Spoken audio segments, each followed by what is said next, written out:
Hi, my name's Seth Castile with Underwater Dogs. I've volunteered at animal shelters all over the country, and there are millions of pets looking for forever homes, and they need our help. One of the best ways we can help them is to take a better adoption picture. One picture saves a life.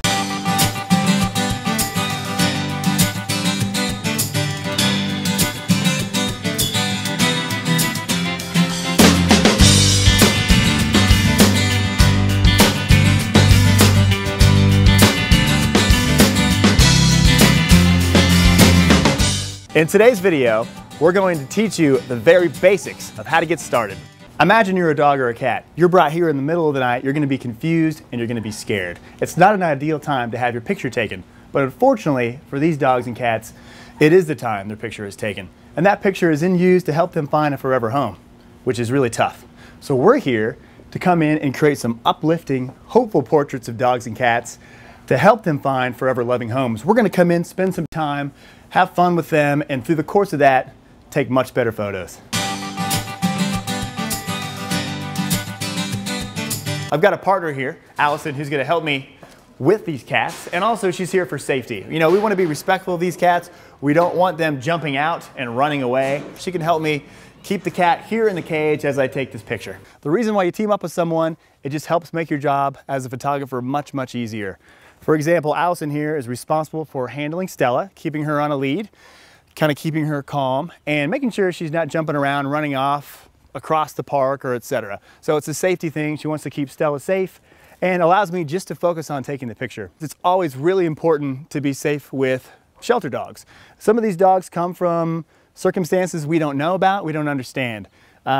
Most of these dogs obviously are wonderful, you know, they're great pets, but they may not know who you are. So, you know, remember that. Don't just jump down in their face and surprise them with a hug because they may not understand what you're doing. So, you know, when you first meet the dog, this is common sense really, but, you know, be confident and don't put your face in the dog's face. Always be very safe about it. Safety is the #1 thing with doing this.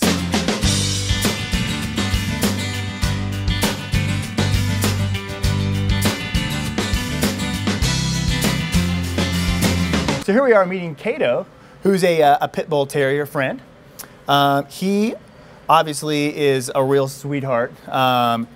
You can just tell that he's friendly, but I don't know him yet. So when I'm meeting Kato, I'm just gonna be very respectful. Hey Kato! I'm not gonna put my face down next to his face. I'm just gonna say hello. Kato, do you want a treat? Can you sit for it? He's a little distracted, but I'm just making sure I'm respectful of him, giving him a chance to kind of get to know me a little bit before getting down on the ground. It's also important that Allison here, my handler, has a really good grip on Kato. You know, make sure that she has the lead because I'm going to put myself down on the ground and be fairly close to Kato. So I want to make sure everybody's safe here. Got it. Perfect. Alrighty, so an important thing to know is to team up with other volunteers and staff. That way you can work with so many more dogs and take that many more pictures. We've just finished up with this awesome dog. Allison, come on over. Now we've got another dog coming in right now. Helps us save time. Imagine if you're working with 10 other staff and volunteers, how many dogs you could photograph.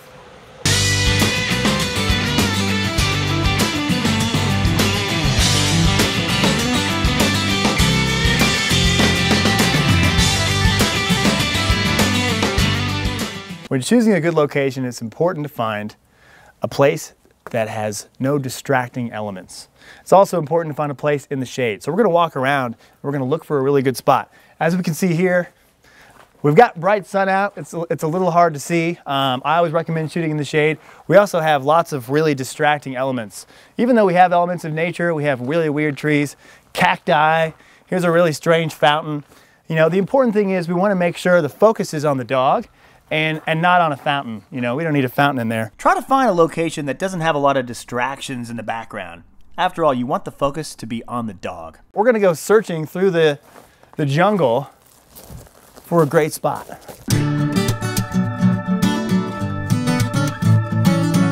Here we go, we found our spot. I always recommend shooting in the shade. Now I'm in the sun, now I'm in the shade. The reason I do this is if you're in the sun, it's really, really bright for the dogs to see. Sometimes they're squinting. It also blows out a lot of important highlights. Photographing black dogs and white dogs in the sun, you often lose a lot of these important details. So we put them back here in the shade. This way they have nice even lighting. It's just much more flattering. For a backdrop, this is a perfect backdrop. We're gonna put the dogs just right here, use this as a backdrop. The pictures are gonna look amazing. I try to incorporate elements of nature into photos. Sometimes you can't have them because they're not there, but if you can find them, use them.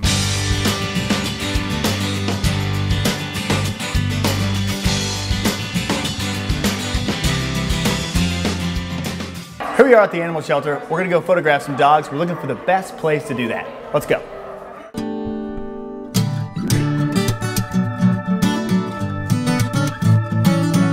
So looking around here, this is no good. We have more bars, more cages, more metal, more concrete.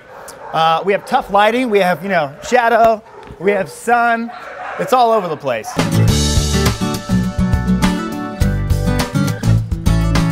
So here's another option. It's a meet and greet area. Come on in.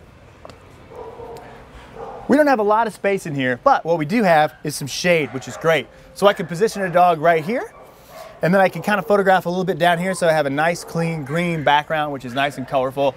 The lighting is great. I recommend it. This wall is perfect for photos. So we're not in the sun, which means we don't have any harsh light. We have a nice, colorful backdrop, which is not distracting. And it's as quiet as it is gonna be anywhere near this area. So I think this is an ideal place to take photos. Now here's all the cats. We've got about 40 cats in this room. They're all in their kennels here. I'm looking for the best place to take their photograph. So we've got a lot of natural light in here. We've got this room, which is a meet and greet room. There's not a lot of great opportunities here for photographs. As you can see, there's a weird desk here. There's strange lighting, this fluorescent lighting. There's no great cat furniture. If there's awesome cat furniture in here, I'd say maybe we give it a shot. But I think if you put a cat in here, chances are they may try to run around. You'll spend most of your time actually chasing the cat rather than taking a picture. So what we're gonna do is we're actually gonna photograph the cats in the kennels themselves, and we're gonna do it so you don't even really know where they are. You just have great headshots, so you wouldn't even have any idea they're in these kennels. So if you're taking pictures of cats that are in a foster home or a foster apartment, you have many options to take pictures of cats in terms of the location. Try to use some natural light if I can, and I'm gonna try to use some of this furniture and non-distracting elements and do a nice headshot of Henry the black cat. So when you're working with a black cat, I wouldn't recommend them putting them on a black couch or in front of a black wall. We wanna make sure they stand out. We have a nice gray couch here, so Henry's gonna stand out from the couch. We have nice light in this room, so we're gonna see what he looks like. Good. There we go, we got a nice headshot of Henry. I always recommend, if you can, lure your cat model over towards a window. You're gonna get much better ambient light. Their face is gonna look much more beautiful. You're gonna see all those great details. Their eyes are gonna look terrific.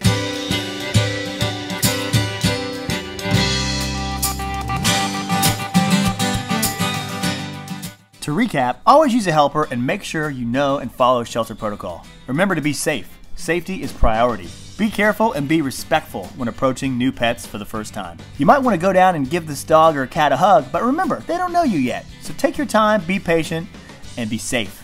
Always shoot in the shade. Limit distracting elements and use elements of nature if they're available. Team up, invite your friends, and develop a system to photograph as many pets as possible. Remember, one picture saves a life.